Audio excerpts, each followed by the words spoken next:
తెనాలి నియోజకవర్గ ప్రజలందరికీ మరి ముఖ్యంగా నియోజకవర్గ ఓటర్ మహాశయులందరికీ విజ్ఞప్తి. ఈరోజు పోలింగ్ జరుగుతూ ఉంది.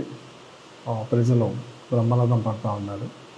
మరి ముఖ్యంగా అత్యధిక మంది మహిళలు క్యూ లైన్లో నుంచొని ఈ రాష్ట్ర ముఖ్యమంత్రి జగన్మోహన్ రెడ్డి గారిని మళ్ళీ రెండోసారి ముఖ్యమంత్రిగా చేయాలన్న తలంపుతో, అలాగే తెనాలి నియోజకవర్గంలో కూడా నన్ను మళ్ళీ ఎమ్మెల్యే చేయడం కోసం క్యూలో నుంచొని ఓటేస్తున్న సందర్భం.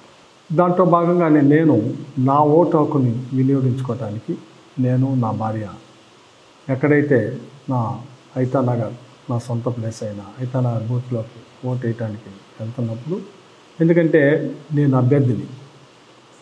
అభ్యర్థి ఓటు వేసుకునే క్రమంలో సహజంగా ఎవరైనా కానీ ఓటు అనేది ఓటు వేయడానికి వచ్చినప్పుడు క్యూలో నుంచొని ఓటు వేయటం అనేది సహజమైన పద్ధతి.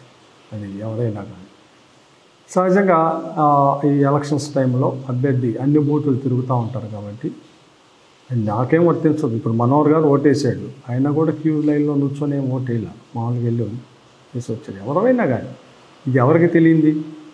ఎమ్మెల్యే అభ్యర్థిగా ఉన్నాళ్ళు. ఎందుకంటే అన్ని బూతులు తిరుగుతూ ఉంటారు కాబట్టి, అన్ని బూతులు తిరగాల కాబట్టి అక్కడ పోలింగ్ స్టేషన్స్ ప్రశాంత వాతావరణాన్ని క్రియేట్ చేయడం కోసం, అక్కడ ప్రశాంత వాతావరణం ఉందా లేదా, ఓటర్లకు కానీ ఇంకోళ్ళకి కానీ పోలింగ్ స్టేషన్లో కూర్చున్న ఈవీఎంలు కానీ ఇంకోటి కానీ ఏదైనా ఇబ్బందికరమైన పరిస్థితులు ఉన్నాయా లేవా అని మానిటరింగ్ చేసుకోవటం అనేది ఎమ్మెల్యే అభ్యర్థులు ఎప్పుడు చేసుకునేది. ఇది ప్రతి ఎలక్షన్స్లో జరిగేది. ఆ క్రమంలో భాగంగానే నేను నా భార్య కలిపి క్యూ లైన్లో కాకుండా ఓటేసిన మాట పోయింది. అయితే అక్కడ ఉన్న గొట్టిముక్కల సుధాకర్ అనే ఇతను సుమారు ఒక 10 రోజుల నుంచి, ఇతను ఇక్కడ కాదు ఐతానగరే, కాకపోతే ఐతానగర్లో ఉండడు, సాఫ్ట్వేర్ ఎంప్లాయ్. ఇతను ఒక వారం రోజుల నుంచి తెనాలి వచ్చి ఇక్కడ జనసేన పార్టీ తరఫున పోటీ చేస్తున్న నాదెండ్ల మనోహర్తో కలిసి జనసేన ఆఫీసులో ఎలక్షన్ హీరింగ్కి సంబంధించి అనేక రకమైన ఇతను మనోహర్తో కలిపి చేసిన సందర్భం జరుగుతూ ఉంది.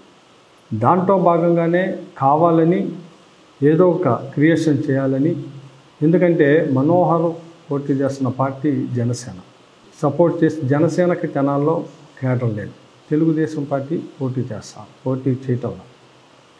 ఈ హైదరాబాదు బెంగళూరులో ఉన్న కమ్మ సామాజిక వర్గానికి చెందిన వ్యక్తులందరినీ, లేదు తెలుగుదేశం పార్టీ సింపథైజర్లందరినీ కావాలని తీసుకొని వచ్చి వీళ్ళందరూ కూర్చొని ఆఖరికి ఎలక్షన్స్లో ఓట్లు కొనుగోలు చేయటం కోసం క్యూ బార్కోడ్ని కూడా తీసుకొచ్చింది ఈ వ్యక్తే. కావాలంటే మీరు అబ్జర్వ్ చేసుకోండి, నా దగ్గర సాక్ష్యాలు కూడా ఉన్నాయి. తెనాల్లో ఓటర్లకి ఇచ్చే దాంట్లో క్యూ బార్కోడ్ని తీసుకొచ్చాడు. ఆ తయారు చేసే వ్యక్తి కూడా ఇతనే.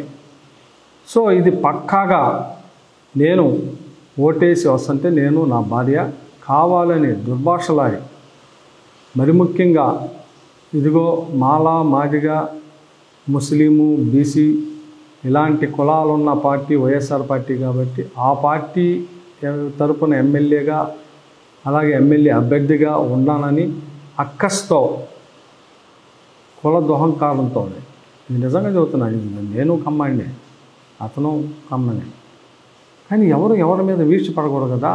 ఈరోజు కమ్మాలు కూడా నాకు చాలా మంది ఓటేస్తా ఉన్నారు.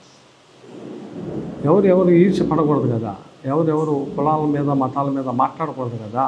మనం ఉంది సభ్య సమాజంలో. అతను కావాలని మనోహరు ఇతను ఒక 10 రోజుల నుంచి, వారం 10 రోజుల నుంచి ఇతను వర్క్ చేస్తున్నాడు. ఇది నిజం, కావాలంటే కనుక్కోండి, అబద్ధమేం కాదు. దీంట్లో అతను జాబ్ ఎక్కడ చేస్తున్నాడు, 10 రోజుల నుంచి వచ్చి తెనాల్లో ఏం చేస్తున్నాడు, ఈ క్యూబార్ కోడ్ తీసుకొచ్చింది ఓటర్కి స్లిప్పులు క్యూబార్ కోడ్తో పంచింది ఎవరు, ఆ పంచిన వ్యక్తి ఇతనే. తాగి ఉండాడు, నన్ను నా భార్యని అసభ్యకరంగా మాట్లాడితే ఆ మాట్లాడే క్రమంలో అక్కడ ఉన్న మహిళా ఓటర్లు చాలామంది ఉన్నారు, వాళ్ళందరినీ తిట్టాడు. అక్కడ ఉన్న మహిళలు వాళ్ళే చెబుతూ ఉన్నారు, ఏమంటే ఇతను ఓటు డిస్టర్బ్ చేయడం కోసం ఇలా పొద్దున్న నుంచి మమ్మల్ని హింసిస్తూ ఉన్నాడండి. సో ప్లస్ ఆ బూత్లో ఒక ఈవీఎం పొద్దున్నుంచి పనిచేయలా, నాకు కంప్లైంట్ వచ్చింది ఈవీఎం కూడా పనిచేయలేదు అని.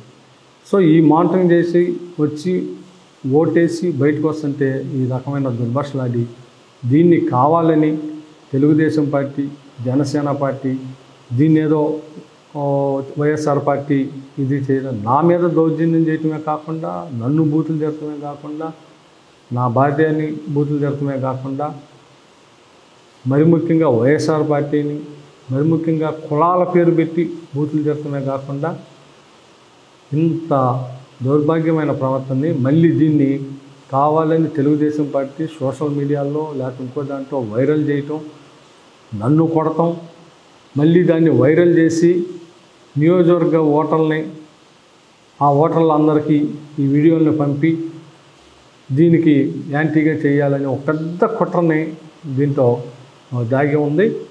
సో దయచేసి నియోజకవర్గ ప్రజలు ఎవరో దీన్ని నమ్మవద్దని. ఎందుకు నమ్మవద్దని అంటే నేను ఎలాంటి అంటే తెలుసు, నా ప్రవర్తన ఎట్లాంటి తెలుసు, నా యాటిట్యూడ్ ఎట్లాంటిది తెలుసు. కొన్ని లక్షల మంది విద్యార్థులకి ఉద్యోగ భద్రత ఇచ్చిన వ్యక్తిని. ఈ నియోజకవర్గంలో నేను ఎలాంటి అంటే అందరికీ తెలుసు. సో ఈ వీడియోని రకరకాలుగా వైరల్ చేస్తా, ఆ వైరల్ న్యూస్ని దయచేసి ఇది ఫేక్గా గమనించమని నియోజకవర్గ ప్రజలందరినీ కోరుతాను.